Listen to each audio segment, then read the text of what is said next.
स्वागत है आपका हिंदी कहानी घर चैनल पर। बीर बिलिंग की वो सुबह कुछ अलग थी। होमस्टे के बाहर टैक्सी खड़ी थी, बैग्स तैयार थे और अर्जुन चुपचाप सीढ़ियों पर बैठा था। रिया धीरे से उसके पास आकर बोली, मुझे डर लग रहा है। ये सब एक सपना जैसा था अर्जुन, कहीं टूट न जाए। अर्जुन ने बिना कुछ कहे उसकी कलाई पकड़ी। अगर ये सपना है तो मैं रोज जीना चाहता हूँ इसे, तेरे साथ। रास्ते भर बस की खिड़की से रिया बाहर देखती रही। पहाड़ पीछे छूट रहे थे, जैसे कुछ अधूरा छूट रहा हो। दिल्ली लौटते हुए दोनों फिर उसी स्पॉट पर पहुंचे जहां पहली बार रिया अर्जुन के टैटू स्टूडियो में आई थी। रिया को लगा अब शायद कहानी खत्म हो गई, लेकिन तभी अर्जुन ने दरवाजा खोला और कहा, रिया अंदर चलो, एक चीज बाकी है। स्टूडियो के अंदर अर्जुन ने एक छोटा सा पैकेट रिया को दिया। रिया ने खोलकर देखा, एक चेन और उसमें एक छोटा टैटू मशीन का पेंडेंट। उसने पूछा, ये क्या है?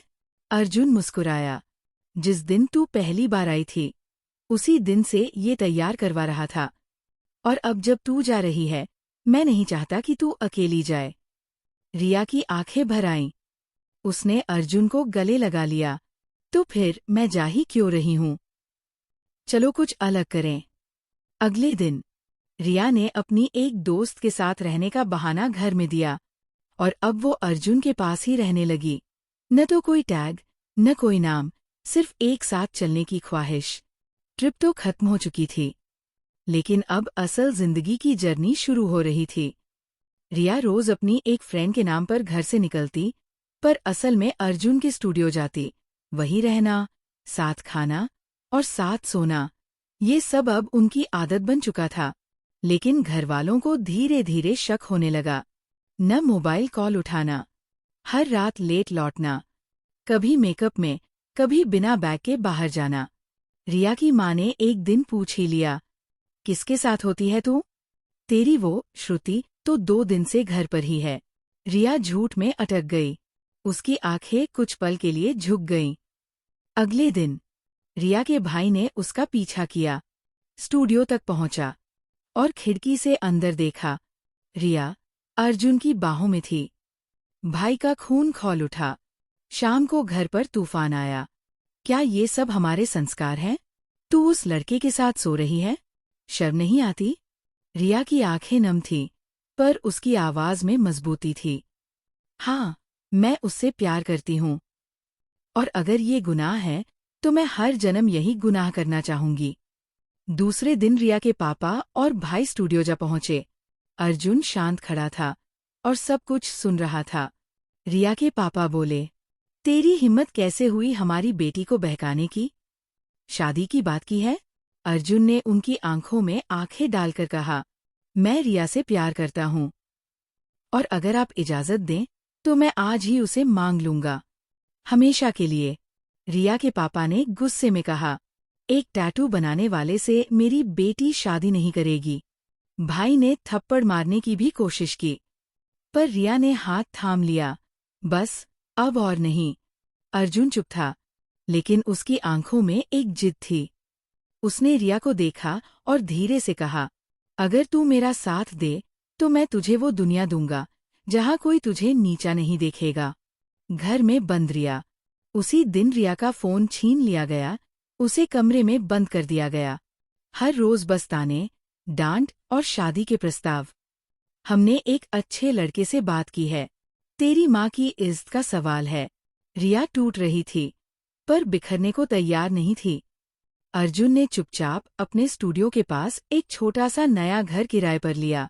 वो जानता था, या तो रिया आएगी या मैं खुद उसे लेने जाऊंगा। उसने एक दोस्त के जरिए रिया तक एक खत पहुंचाया, अगर तू अब भी मुझसे प्यार करती है तो शनिवार की शाम वही बस स्टैंड जहां पहली बार तू हंसी थी। मैं इंतजार करूंगा, और अगर नहीं आई तो समझ लूंगा ये सिर्फ मेरा प्यार था। शनिवार की शाम अर्जुन बस स्टैंड पर खड़ा था। हर आती बस की खिड़की ताक रहा था, पर रिया नहीं आई। घड़ी 7 बजा चुकी थी। अर्जुन ने गहरी सांस ली और मुड़कर जाने लगा। तभी पीछे से एक आवाज आई, अर्जुन। वो पलटा। रिया भागते हुए आई थी, आंखों में आंसू और होठों पर मुस्कान। मैं डर गई थी, पर अब नहीं। अब मैं किसी का नहीं सुनूंगी। अब मैं सिर्फ तेरा हूं। दोनों ने एक दूसरे का हाथ थामा और बस में बैठ गए। प्यार की ये भागदौड़ अब एक नई शुरुआत की ओर बढ़ रही थी। रिया और अर्जुन बस में बैठे। पीछे छूट रहा था दिल्ली का वो घर, वो स्टूडियो, वो समाज। और आगे थी सिर्फ आज़ादी, मोहब्बत और एक नई शुरुआत। रात को ही दोनों ने मंदिर में शादी कर ली। कोई शोर नहीं, कोई बारात नहीं। बस 7 फेरे, 2 दिल और एक वादा। अब कोई हमें अलग नहीं कर सकता। अर्जुन ने रिया की आंखों पर पट्टी बांधी और कहा, तूने जिंदगी दी है मुझे, अब जरा उसे जीने भी दे। सुबह सुबह वो दोनों कसौली निकल पड़े। पहाड़ों की गोद में बसा एक खूबसूरत, शांत और प्यार भरा शहर। कसौली पहाड़ों के बीच मोहब्बत की पहली रात। एक सुंदर रिसॉर्ट, लकड़ी की केबिन, सामने पहाड़ों पर गिरती बर्फ। रिया बालकनी में खड़ी थी, ठंडी हवा में उड़ते बालों के साथ। पीछे से अर्जुन आया। उसने रिया को बाहों में लिया। गर्म चाय और ठंडी सांसों के बीच उनके होठों ने एक दूसरे को छू लिया।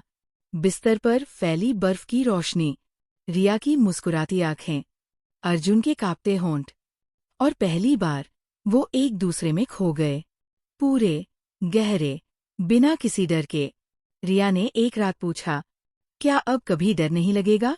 अर्जुन ने उसकी मांग चूमते हुए कहा, अब तुझे सिर्फ मेरी बाहों में रहना है, यहाँ डर की कोई जगह नहीं। कसौली की वो ठंडी वादियाँ, जहाँ प्यार ने पहली बार खुलकर सांस ली थी।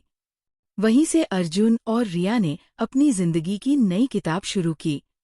6 महीने बाद दिल्ली लौटते हुए उनके चेहरे पर अब डर नहीं, बल्कि एक आत्मविश्वास था। हमने अपने लिए सही चुना है। रिया के माता पिता समय के साथ पिघल चुके थे। जब उन्होंने देखा कि उनकी बेटी वाकई खुश है और अर्जुन ने अपने काम से नाम और इज्जत कमाई है, तो उन्होंने खुद आकर कहा, शायद हमें ही बदलने की जरूरत थी, तुम दोनों को नहीं। अर्जुन और रिया ने मिलकर एक नया टैटू स्टूडियो खोला, जहां सिर्फ आर्ट नहीं, हर टैटू के साथ एक कहानी बुनी जाती थी, जैसे उनकी अपनी। 1 साल बाद रिया माँ बनने वाली थी। अर्जुन रोज उसके लिए खाना बनाता, उसके पैरों में तेल लगाता और पेट पर हाथ रखकर कहता, इस बार हमारी कहानी फिर से शुरू होगी, और ये भी उतनी ही खूबसूरत होगी। कहानी कैसी लगी? कमेंट में बताएं। अगर कहानी पसंद आई तो लाइक करें। चैनल पर नए हैं तो सब्सक्राइब करें। मिलते हैं अगली कहानी में। धन्यवाद। स्वागत है आपका हिंदी कहानी घर चैनल